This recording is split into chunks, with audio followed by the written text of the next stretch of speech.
The movie American Ultra is based on the real-life CIA project MKULTRA, which aims to create mind-controlled slaves. While this premise is horrific, the movie nevertheless portrays the CIA and mind control as something that is cool and even rebellious. It is yet another attempt at making mind control cool by mass media. Warning: colossal spoilers ahead. American Ultra is an odd movie. While the story revolves around the horrific experiments the CIA conducts on its own population, it is told in a humorous manner, turning the whole subject into a joke. Not only that, the movie portrays CIA mind control as something that is cool and edgy, although it is the exact opposite of all of these things. Take a look at the movie poster above, an MK slave and a CIA handler wearing cool shades, holding weapons, and looking badass. Is there anything less rebellious than a slave who has completely lost their free will and a CIA handler? They're both pawns of the elite system. This is another case of media doublespeak, and if you've been reading Vigilant Citizen, you know that making mind control cool and acceptable is an important part of the agenda. Before we look at the movie, let's look at what it is based on.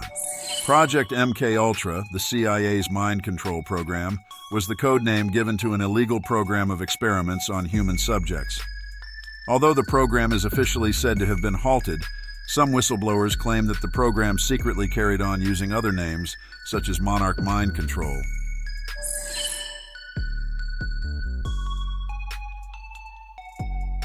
As you can see, CIA mind control is not cool at all.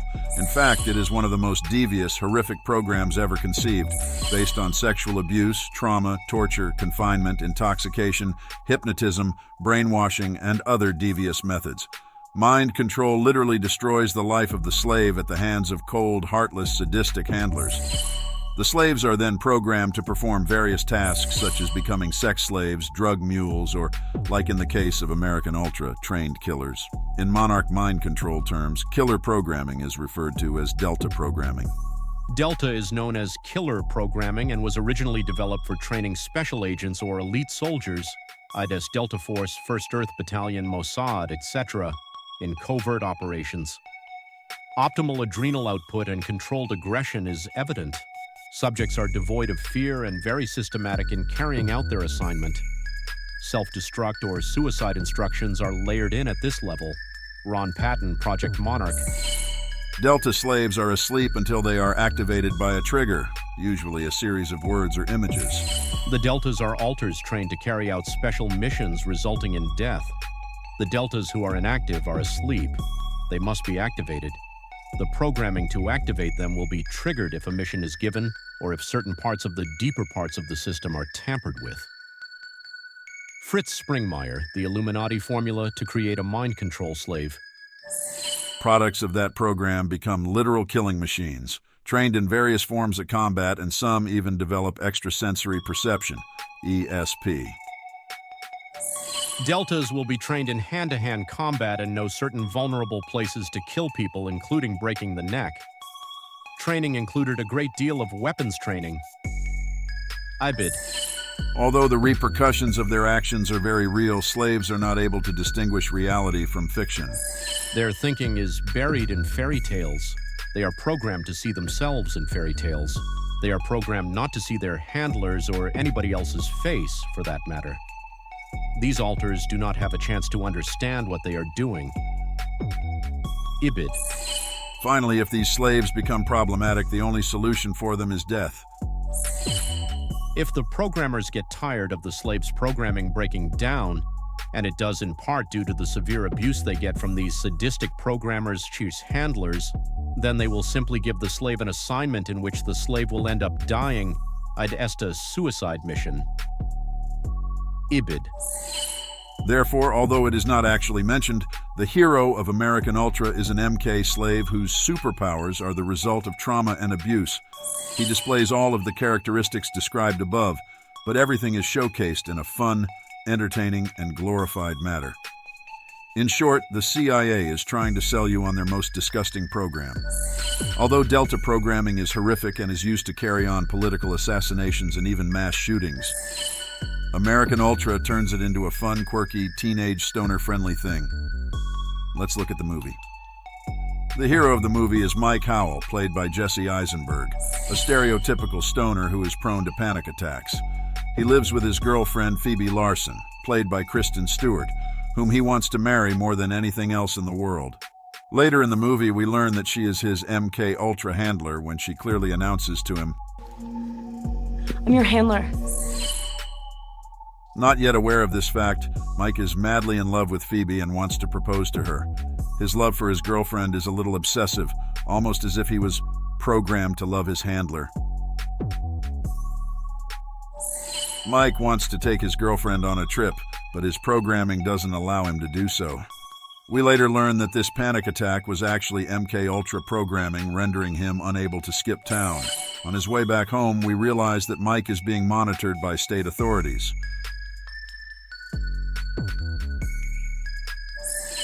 Mike's main escape from his day-to-day routine, which is all set up for him by the CIA, is drawing comics. Although Mike is asleep, his Delta Alter is subconsciously reflected in Apollo Ape's violent adventures. As stated above, when MK slaves are triggered, things turn into a surreal fairy tale. Mike's comic reflects his distorted recollection of when he was triggered. Although he has not been triggered for years, Mike is nevertheless under constant surveillance by the CIA. While all of these point towards oppressive police state nightmares, the movie serves the viewers a fun PG-13 version of the CIA.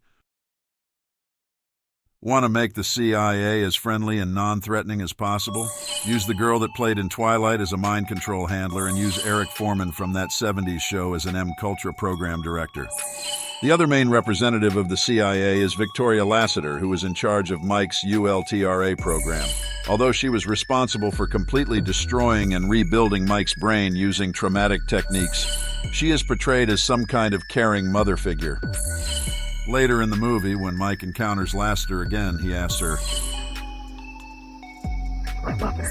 This sentence is rather sad. Since Lassiter erased his memory and literally created a new persona, Mike instinctively believes that this CIA agent is his mother. She then goes on a rant explaining why he is a special snowflake and why she cares about him.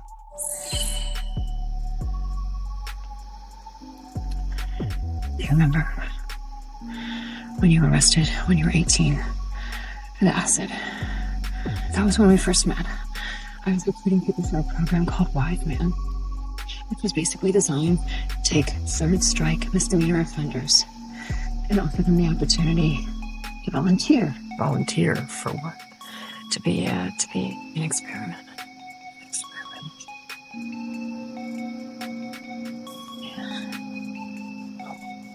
That was a mistake. No, but Mike, you worked. All the other subjects that came in, they were all failures, but not you. You were a success.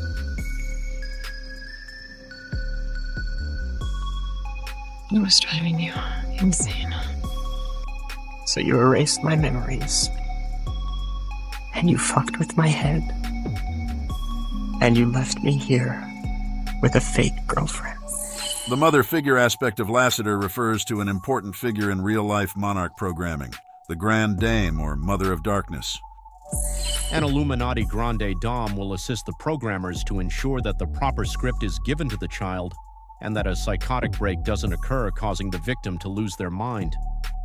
The Mothers of Darkness alters are an important balancing point to prevent the sadistic male programmers from killing more of the children they are working on. Ibid. Therefore, although she's a good guy in the movie, she represents the Grand Dame in monarch programming, a mother figure who exists simply to make sure that the MK slaves do not completely break down, not because they love them. The other CIA figure in the movie is Mike's handler and girlfriend, Phoebe. Although MK handlers are usually sadistic, inhumane MK slaves themselves, the movie portrays the handler as a cute young girl. In short, the entire CIA and the MKUltra program are sanitized and represented by friendly people. Also, the many illegal, anti-democratic, freedom-impeding police state tactics of the agency are portrayed as if they were almost normal, just everyday business.